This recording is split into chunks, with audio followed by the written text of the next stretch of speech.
Deuxième sujet, c'est la réaction des enfants face à l'infidélité. Certains ne s'en remettent jamais. C'est un problème qui reste des années. Lorsque les parents se chicanent, quelque chose apparaît dans les yeux de l'enfant, la peur. Il se pose une seule question, allez-vous vous séparer? Des études disent que la réaction des enfants varie en fonction de l'âge qu'ils ont. Les enfants de 5 ans et moins ne comprennent pas les données en jeu dans le divorce et pensent que leurs enfants et leurs parents veulent, ce que leurs parents veulent, c'est leur faire de la peine. Ils peuvent aussi éprouver de la régression au point de vue du langage, de l'autonomie, des troubles alimentaires et du sommeil. En deçà de 10 ans, ils ont peur de se faire abandonner. Ils peuvent avoir des problèmes de socialisation et d'adaptation.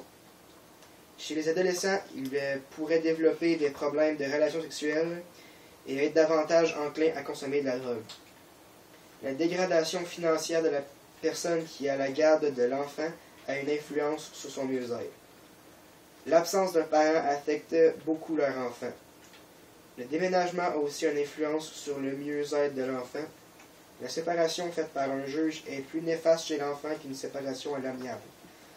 Ce n'est pas parce qu'il est jeune qu'il ne comprend pas ce qui se passe. À n'importe quel âge que l'enfant peut avoir, la séparation des parents est un événement dans leur vie, un événement majeur dans leur vie.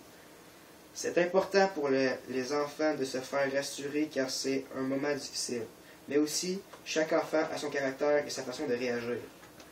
Les enfants et les garçons et les filles ont des façons différentes de réagir face à une séparation. Les gars ont tendance à exprimer ouvertement leur peine ou colère par des comportements souvent inappropriés. Les filles, elles, ont tendance à l'intérioriser.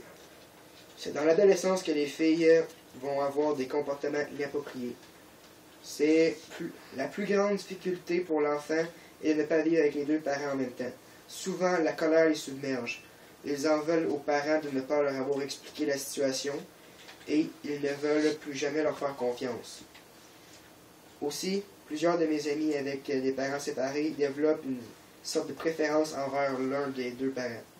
Ceux qui développent cette préférence trouvent que l'autre parent leur donne trop de corvées ou autre et dit que le parent qu'ils préfèrent est mieux. La plupart du temps, ces jeunes ont de la misère à expliquer cette préférence. En plus, ils disent souvent qu'ils ne sont pas heureux dans leur vie, qu'à leurs 18 ans, ils vont passer de chez eux pour se créer leur propre maison. Ils se créent des scénarios où ils croient que leur vie sera meilleure. Peut-être que si l'un de leurs parents a été infidèle, il pourra lui aussi l'être en pensant que si leurs parents l'ont fait, ils peuvent le faire. Mais plutôt, ils voudront avoir un foyer stable et une famille stable pour avoir un peu de stabilité une fois dans leur vie.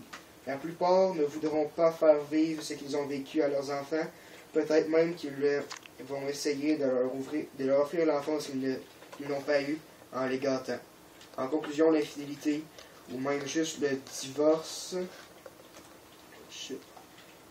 divorce des parents va refléter sur leur enfant un jour ou l'autre. Ça peut leur gâcher la vie.